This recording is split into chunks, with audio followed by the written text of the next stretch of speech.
When my wife told me she was going to a team building dinner, I just smiled and nodded.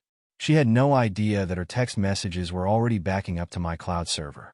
Being an IT specialist has its perks, especially when your cheating wife forgets who set up her phone. What happened next would not only end our marriage, but would bring down an entire corporate executive team. Hey Reddit, I, 35M, need to get this off my chest. Looking back now, I realize that the signs were there all along.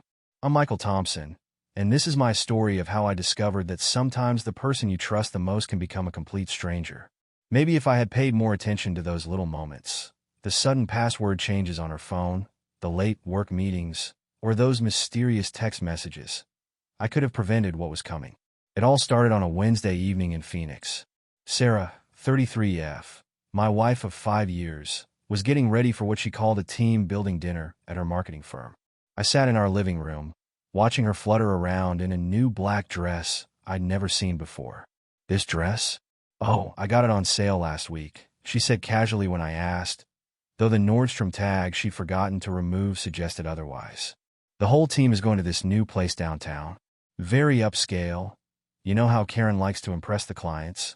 I watched as she applied another layer of makeup, far more than she usually wore to work events. Our golden retriever Max lay at my feet, his eyes following her movements as if he too sensed something was different. The past few weeks had been off. Sarah had been working late more often, constantly texting, and password-protecting apps she'd never locked before. Don't wait up for me, honey, she said, applying another coat of lipstick. These things can run pretty late, and we might go for drinks after. I nodded, trying to ignore the knot forming in my stomach. Sarah and I had always prided ourselves on our honest, open relationship. We were the couple our friends looked up to, the ones who hosted dinner parties and finished each other's sentences. Just last month, we'd been planning our dream vacation to Greece. Want me to drop you off? I offered, already knowing her answer. No need, babe. I'm taking an Uber there and back. Better safe than sorry, if we're having drinks, right? Have fun, I managed, forcing a smile. Text me when you're heading home? She barely looked at me as she grabbed her keys. Wait, didn't she just say she was taking an Uber? Of course, love you. The door closed behind her, and I sat there in silence. That's when my phone buzzed, a message from Tom, 34M, my best friend who worked at Sarah's firm. Dude, what team building dinner? The whole office went home hours ago. Karen's not even in town. She's at a conference in Chicago. My heart dropped. Another message from Tom followed, and Sarah called in sick today. Said she had a migraine. You okay, man? Just then, I heard Sarah's car start in the driveway. So much for that Uber story. Through the window, I watched her check her makeup one last time in the rearview mirror, then pull out onto the street. My hands were shaking as I texted Tom back. Keep this between us. I need to know everything. What happened next would change my life forever, but not in the way you might think. This isn't just another story about a cheating wife getting caught. This is a story about how I turned the tables and got the sweetest revenge while keeping my dignity intact. Buckle up, Reddit, because this is going to be one wild ride. Thanks for all the support on my last post. Some of you asked for more details, so here's what happened next. After Tom's messages, I knew I needed evidence. My hands were still shaking, but my mind was clear. First thing I did was check our shared cell phone account. Sarah had always been careless with digital footprints. One of the benefits of being married to an IT systems analyst, I guess. The call logs told an interesting story. One number kept showing up, always late at night or during her lunch breaks. I ran it through a reverse lookup service. James Anderson, VP of marketing at a competing firm. Funny, Sarah had never mentioned him before. Hey Tom, I texted. Ever heard of James Anderson? The typing bubbles appeared immediately. Yeah, he interviewed at our place last month. Smooth talker, expensive suit. Sarah gave him the office tour. I bet she did.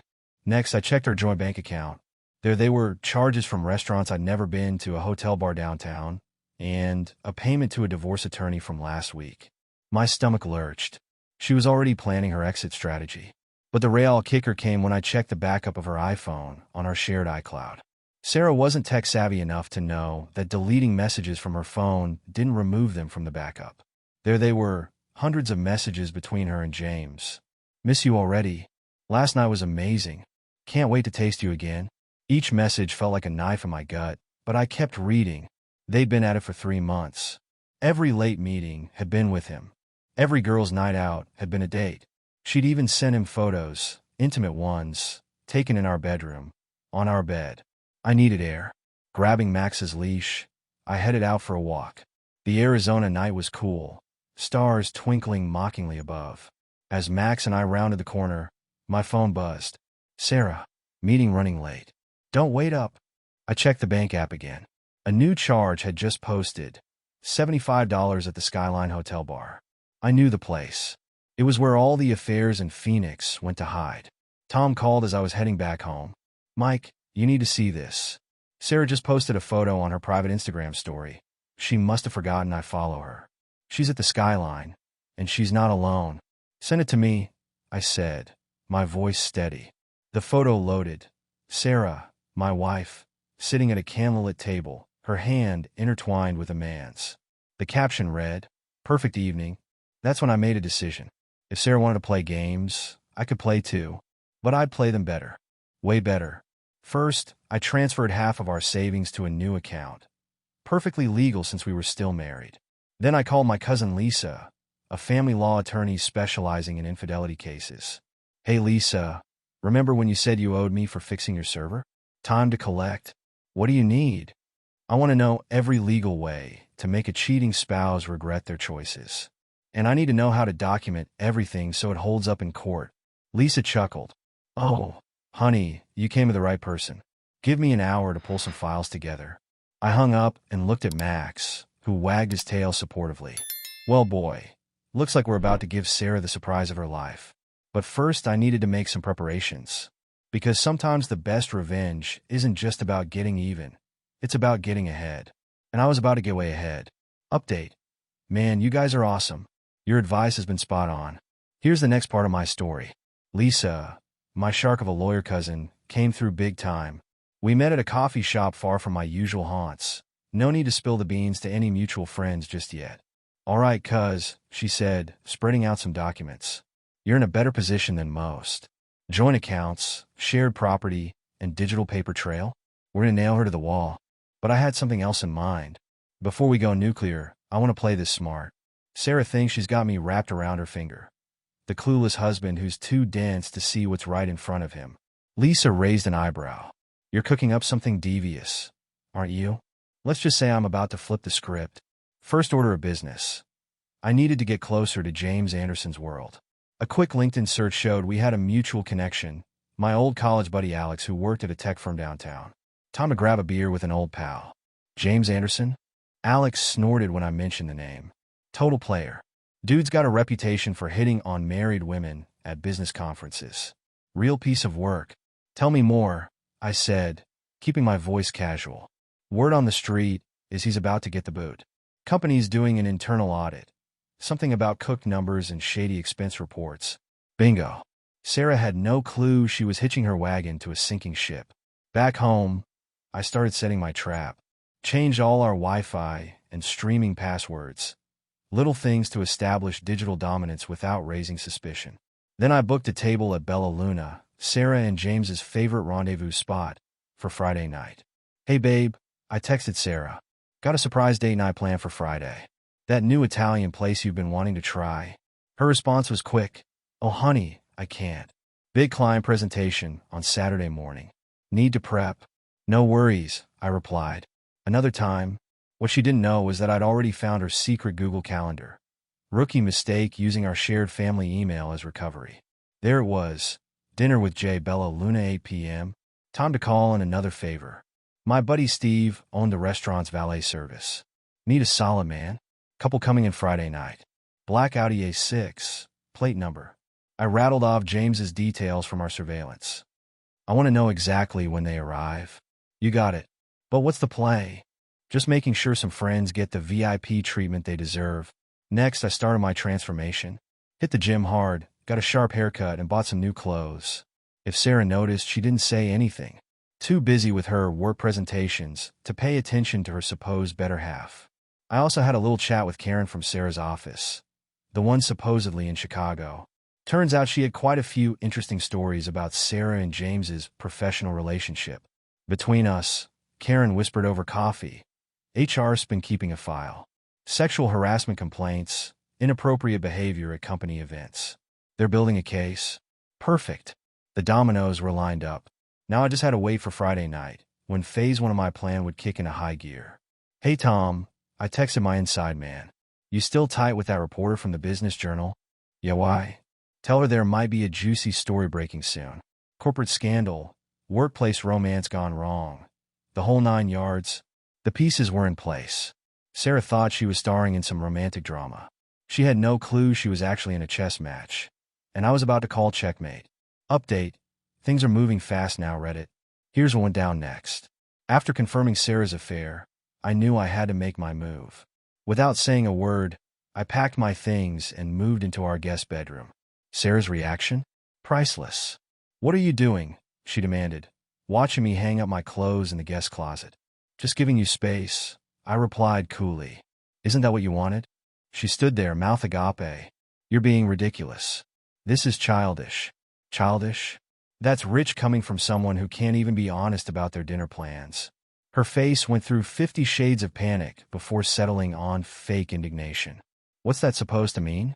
I just shrugged and continued unpacking. The ball was in her court now. The next morning, I hit the ground running. First stop, my barber, Tony. Make me look like I'm about to steal someone's girl, I told him. He worked his magic, fresh fade, cleaned up the beard, the works. Next up, my buddy Derek's high-end clothing store. Going to a funeral, he joked as I tried on a sleek black suit. Nah, man. More like a resurrection. I dropped my car at the detail shop. Might as well go all out. While they worked their magic, I made a crucial phone call to Rachel, a lawyer friend who'd been sending me signals at the gym for months. Hey, stranger. She answered on the second ring. Remember how you said you owed me for fixing your computer? Time to collect. Dinner tomorrow night? Her laugh was warm and genuine. Well, look who finally got a clue. Where are we going? That new place downtown, La Luna. Here it's quite the spot for running into people. Sounds intriguing. Pick me up at 7? Back home, Sarah was trying to act normal, but I could see her watching me like a hawk. The new clothes, the haircut, the spring in my step, it was driving her crazy. Big plans? She asked casually as I adjusted my tie in the hallway mirror. You could say that. I spritz on some cologne, the expensive stuff I'd been saving. With who? The jealousy in her voice was music to my ears. Someone who appreciates honesty. I grabbed my keys and headed for the door. Don't wait up. Her voice cracked slightly. I thought we were happy. I turned back, meeting her eyes. So did I. Funny how things look different when you're not the only one playing the game. As I pulled out of the driveway in my freshly detailed car, I caught her expression in the rearview mirror. For the first time since this all started, she looked scared. Good. Because tomorrow night at La Luna, when she showed up with James for their regular date, she'd find out exactly what it feels like to be blindsided. You guys won't believe what went down at La Luna. Here's the tea. Rachel looked stunning in a red dress that screamed upgrade when I picked her up. We'd planned everything down to the minute. La Luna was Sarah and James's regular spot. They even had their table by the window. Tonight, though, they'd find it occupied. Ready to put on a show? Rachel whispered as we claimed their usual table. Being a lawyer, she loved a good courtroom drama. This was even better. Right on schedule. At 7:30, Sarah and James walked in. I watched their reflection in the window, saw the exact moment Sarah spotted us. Her step faltered, face going pale. James, clueless as ever, nearly walked into her. Something wrong, babe? I heard him ask. Poor sap had no idea he was just a pawn in tonight's game. The maitre d' approached them. I'm sorry, but your usual table seems to be occupied. Would you prefer to wait, or... Sarah was already storming toward us, James trailing behind like a confused puppy. What are you doing here? She hissed at me. I looked up, the picture of innocence. Having dinner? Rachel, this is my wife, Sarah. Sarah, this is Rachel. She's a partner at Martinez and Goldman. Divorce law specialist. Rachel extended her hand with a predatory smile. Charmed. And this must be James Anderson? Your reputation precedes you. James puffed up slightly, until Rachel continued. The SEC investigation into your company's finances is quite the talk among my corporate clients. The color drained from his face. What investigation? Oh dear, Rachel feigned concern. Perhaps this isn't the best venue for that discussion, especially given the Business Journal reporter at the bar. She seems quite interested in your table. Sarah's eyes darted around frantically. I just sat back, sipping my wine. The calamari here is excellent, I offered. Though I hear the crow is also quite good. We need to talk. Sarah grabbed my arm. We really do, I agreed. Like about the divorce papers you'll be served tomorrow.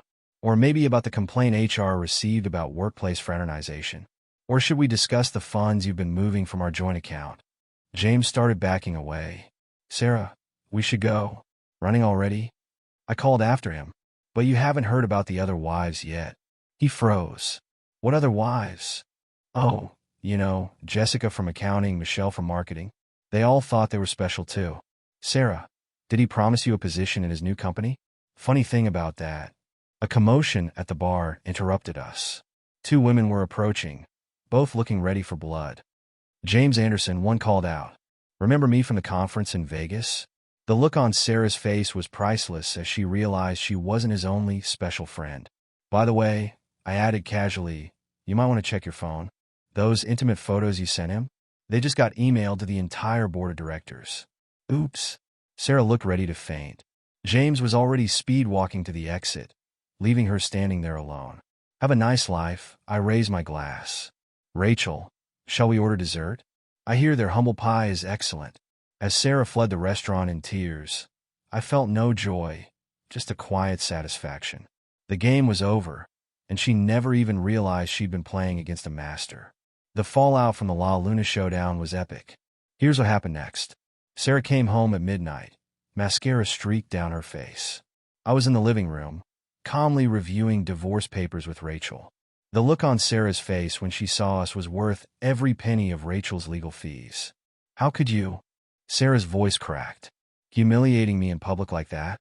Interesting, I replied, not looking up. That's exactly what I was going to ask about those photos you sent, James. The ones taken in our bedroom. Rachel cleared her throat professionally. Mrs. Thompson, as your husband's legal counsel, I advise you to choose your next words carefully.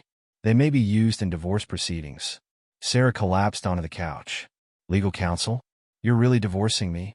The papers will be officially served tomorrow, I said. But since you're here, we can do this now. Rachel pulled out the documents. We have evidence of infidelity, misuse of joint funds, and attempted concealment of assets. You've been withdrawing money for a separate apartment, correct? Sarah's head snapped up. How did you? Bank statements don't lie, I cut in. Neither do hotel receipts, text messages, or those interesting emails about joining James at his new company. About that, Rachel smiled coldly. James won't be having a new company. The SEC investigation is quite thorough. In fact, his current company's board just voted to terminate him. Something about inappropriate relationships with married women and misuse of corporate funds. Sarah's phone buzzed. She looked at it and went pale. He just broke up with me. By text. Classy guy, I commented. By the way, you might want to check your email. HR sent an interesting memo about workplace relationships and upcoming staff changes. The reality of her situation finally seemed to hit her. Job in jeopardy. Lover gone. Marriage over. All her carefully built lies crumbling around her. I'll move out, she whispered. No need, I stood up. I've already arranged for a place. Rachel's firm has a great relocation specialist. The movers will be here tomorrow. You're leaving? Now she looked panicked. What about the house? Our life together. Should have thought about that before playing house with James. Oh, and about the house. It's in my name. Remember when you were too busy with work to attend the mortgage signing? Rachel handed her a thick envelope. Your copy of the divorce papers. We'll need your response within 30 days. Also, there's a cease and desist order regarding any contact with my client's family or place of work. Sarah started to cry. I never meant for. Save it for your therapist. I cut her off. You didn't accidentally fall into James's bed multiple times. You made choices. Now you get to live with them. As if on cue, her phone buzzed again. Her face crumpled as she read the message. Let me guess, I said. The other wives found out? She nodded miserably. Funny thing about karma, I mused. Sometimes it needs a little push. In this case, several email pushes to various interested parties. Rachel packed up her briefcase. I believe we're done here. Mrs. Thompson, my office will be in touch regarding the division of assets. I grabbed my pre-packed bags. The house is yours until the divorce is final. Consider it a courtesy, one you didn't extend to me. As I walked out the door, Sarah called after me. Was any of it real? The last 5 years? I paused. I was real. You were just playing a part. The difference is I finally learned my lines. Exit stage left. The door closed behind me with a satisfying click.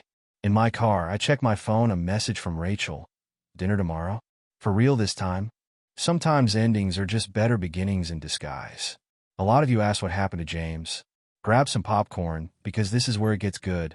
Remember the SEC investigation? Turns out James had been cooking the books for years. My IT skills came in handy when anonymously helping investigators find his hidden files. The morning after La Luna, James walked into his office to find internal affairs waiting. His computer was seized, access cards deactivated. But that was just the appetizer. By lunchtime, 3 more women came forward with harassment claims. Seems Sarah wasn't his only special project at work. My anonymous tip to HR about creating a safe reporting channel really paid off. You should see his face, Tom texted from the office. Dude sweating bullets. Security's escorting him out now. Those photos Sarah sent him? James had kept trophies from all his conquests. When those accidentally leaked to the board, faces blurred. It was game over. The Business Journal broke the story. Executive terminated amid sexual misconduct and financial fraud allegations. Rachel read the article with interest. Multiple affairs, cooking the books, harassment complaints. Your friend Tom's quotes really sell it. Tom's good at keeping his ear to the ground, I smiled. And his new promotion to James's position is well-deserved. By evening, James's wife, plot twist, he was married, went public. Seems she'd been building her own case for months. The next day, everything imploded. SEC announced formal investigation. 3 more companies came forward with fraud evidence. His country club membership was revoked. A real tragedy for a social climber. Guess who's loading a U-Haul? My neighbor texted. James's white BMW was notably absent. Turns out it was a company lease. Oops. Sarah tried calling him repeatedly. His final text was brutal. You're as much to blame. Never contact me again. You orchestrated all this? Rachel asked over dinner. Me?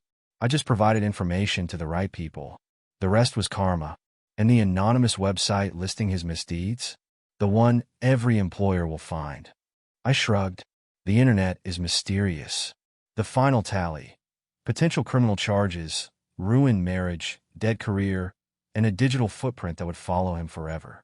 Remind me never to get on your bad side, Tom laughed. I prefer the high road, I replied. It just sometimes helps to install a few speed bumps along the way. Some of you asked about the divorce proceedings and what happened next. Here's how it played out. The divorce moved quickly, thanks to Rachel's expertise. Sarah didn't contest anything. She was too busy dealing with her own professional fallout. The HR investigation into her workplace relationship with James left her with 2 options: resign or be fired. She chose resignation, but her troubles weren't over. Word spreads fast in the corporate world, and her reputation was shot. Last I heard, she was moving back to her hometown in Ohio. Sometimes you have to hit rock bottom to realize how far you've fallen. Meanwhile, I was rebuilding my life. The house sold quickly. Turns out Rachel knows some excellent realtors who aren't Emily. I found a modern apartment downtown, closer to work and my new gym. You seem different, Tom mentioned during our weekly basketball game. More confident, maybe? Nothing builds character like having to start over, I replied, sinking a 3-pointer. The divorce finalization came through on a Tuesday.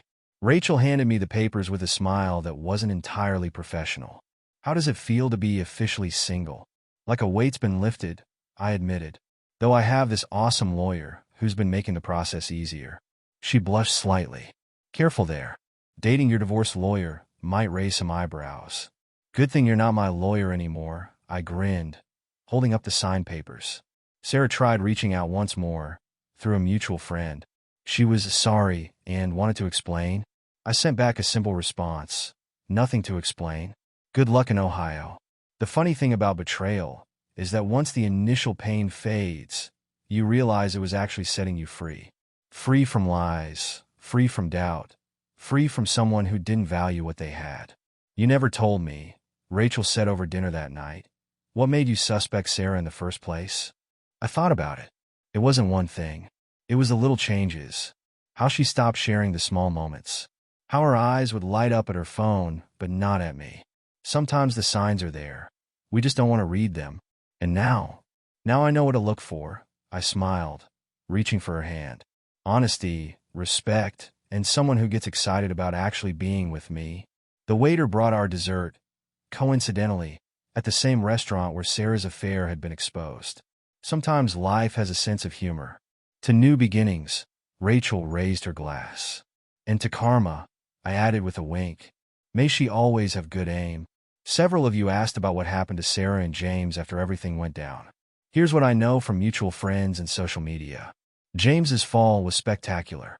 The SEC investigation revealed he'd been running schemes at 3 different companies. His wife took him for everything in the divorce, and his lawyer fees ate up what was left. Last update. He's working as a junior sales rep at a small firm in New Jersey. Quite a step down from executive VP. His LinkedIn profile still lists him as a strategic business consultant, but no one's buying it. Sarah didn't fare much better. Back in Ohio, she moved in with her parents. Talk about a reality check. Her attempt to spin the story as finding herself on social media fell flat when James's other girlfriends started commenting. Tom keeps me updated on the office gossip. Remember that promotion Sarah was angling for? They gave it to Lisa from accounting, the one who helped expose James's creative bookkeeping. Some karma you just can't script. Sarah tried the dating scene in Ohio, but her reputation followed her. Amazing how fast word spreads when you're known for workplace affairs. She finally had to lock down all her social media after people kept sharing the Business Journal article. You'll never believe this, Rachel told me over breakfast. Sarah applied for a position at my firm. As a legal secretary. Please tell me you're joking. Nope. Her resume conveniently omitted the last year of her employment history. The universe has a sense of humor. James attempted a comeback, launching a business consulting website. It disappeared after his former company sent a cease and desist letter. Apparently, using their trademark materials wasn't his brightest move. The last I heard, Sarah was working at a small marketing firm, handling junior accounts. Her dating profile says she's learned from past mistakes and is looking for honesty. The irony is rich enough to serve at dinner parties. Tom summed it up best. You know what's better than revenge? Watching karma do its job while you live your best life. Looking back, I almost feel sorry for them. Almost. But as Rachel likes to say, every case needs a cautionary tale. And they became one hell of a story. Final update. It's been a year since everything went down. Time for one last post to wrap this story up. Rachel and I got married last month. Small ceremony, just close friends and family. Tom was my best man. After all, his text message started this whole journey. During his speech, he couldn't resist. Sometimes the best things in life start with catching someone at their worst. The wedding was at La Luna. Yes, that La Luna. The owner gave us a great deal, remembering the dinner show from last year. We even sat at the same table where everything fell apart with Sarah. Poetic justice has a way of coming full circle. I've changed in ways I never expected. The gym routine stuck. Turns out revenge is a great motivation to get in shape. My IT consulting business is thriving. Nothing like a personal crisis to make you focus on your career. Sarah sent a congratulations card when she heard about the wedding. I returned it unopened. Some chapters are better left closed. Tom got promoted to James's old position and completely transformed the department. No more office romances on my watch, he jokes. The company even uses our story in their HR training. Names change, of course. Rachel's law practice specializes in helping people who've been cheated on. You inspired a whole new business model, she tells me. People want a lawyer who understands both the legal and emotional sides. Looking back, I realized that Sarah's betrayal wasn't the end. It was a beginning.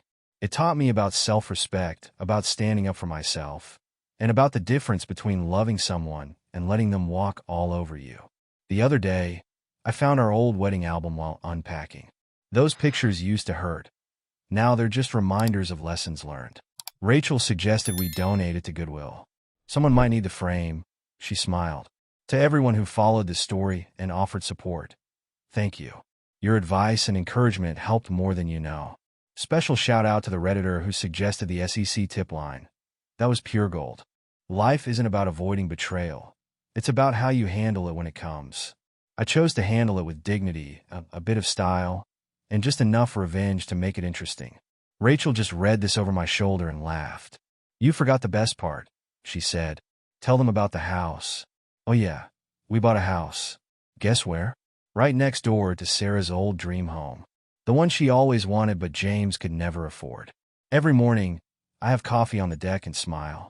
Sometimes Karma needs a little help, but mostly, she knows exactly what she's doing.